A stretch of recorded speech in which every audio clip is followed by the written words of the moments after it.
Brace yourself for some incoming nuclear news. First up, price action. The URNM Sprott Uranium Miners ETF was up a healthy 2% on the week. The S&P 500 broader stock market index was up 1%.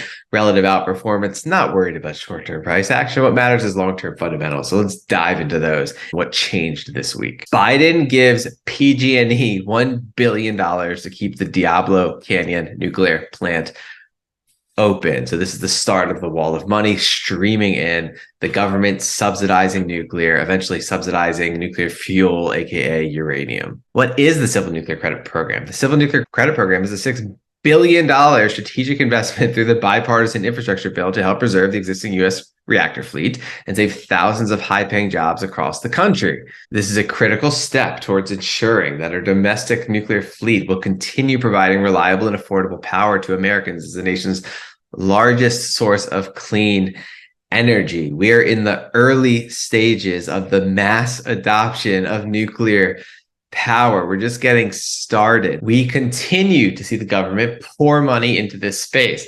The U.S. Nuclear Regulatory Commission has accepted Abilene Christian University's application for permission to build a molten salt research reactor facility on the university's campus in Abilene, Texas. The application is the first for a new U.S. research reactor in more than 30 years and the first ever for an advanced university research reactor. So we're seeing a lot of firsts. Again, we're still in the early stages. If you just zoom out, right? Just zoom out, look at the broad history of mankind. There's going to be some rocky starts here and there for a revolutionary new power source. But the big picture is we're just getting started. Because what is nuclear power's competition? Well, let's just take a look at what's going on with solar. The dark side of solar power. This comes from the Harvard Business Review. According to our research, cumulative waste projections will rise far sooner and more sharply than most analysts expect, as the below graph shows. The green no failure line tracks the disposal of panels, assuming that no faults occur over the 30-year life of the cycle of a solar plant. The blue line shows the official International Renewable Energy Agency's forecast, which allows for some replacements earlier in the life cycle. And the red line represents waste projections predicted by our model.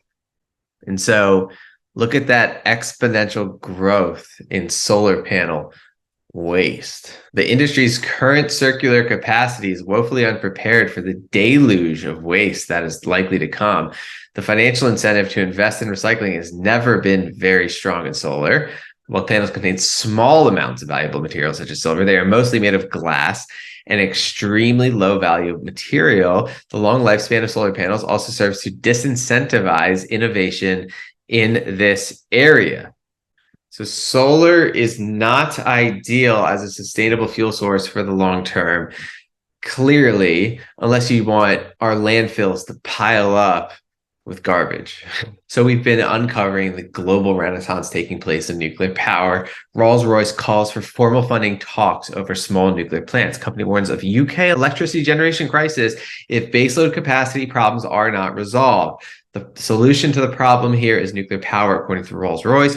They are developing small modular reactor technology, which is a revolutionary way of getting sustainable, inexpensive power anywhere in the world. This is absolutely huge. Japan retrofitting existing nuclear power plants with new advanced reactors, likely factory built, will save billions per unit, cut years off construction by doing an engine upgrade instead of building new plants from scratch. So Japan may rebuild decommissioned nuclear reactors. Again, revolutionary new technologies are the catalyst for the mass adoption and the exponential expansion of nuclear power. It's just being catalyzed by new technology. Small modular reactors in England, you have these advanced new reactors in Japan.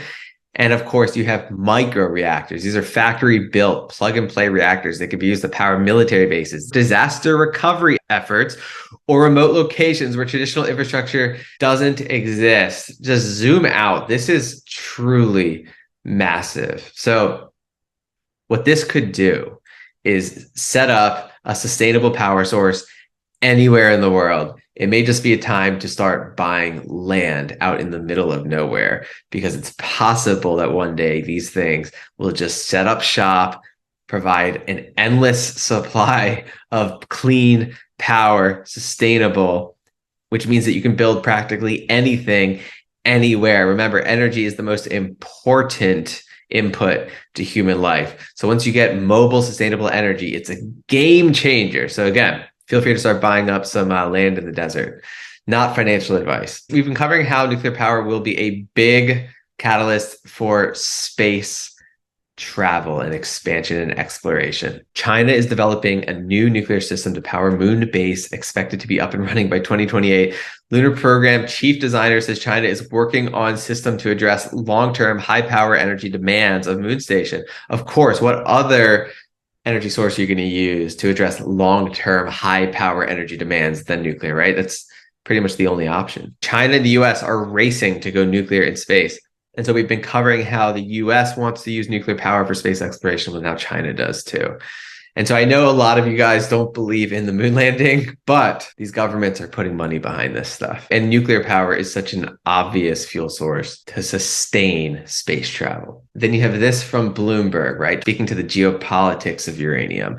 Uranium primed for a renaissance if West bans Russian supplies. The West has been flirting with this idea. Prices stagnating at $50 a pound could surge, with the US debating a move away from Moscow's exports. We're staying on top of this. Nothing new here, but it will be a game changer if that truly happens, which seems like a lot of countries are working towards it. And then you have Ukraine's 4 nuclear power plants reconnected to grid. So there was a lot of fear about these having an issue, there being some sort of dangerous event.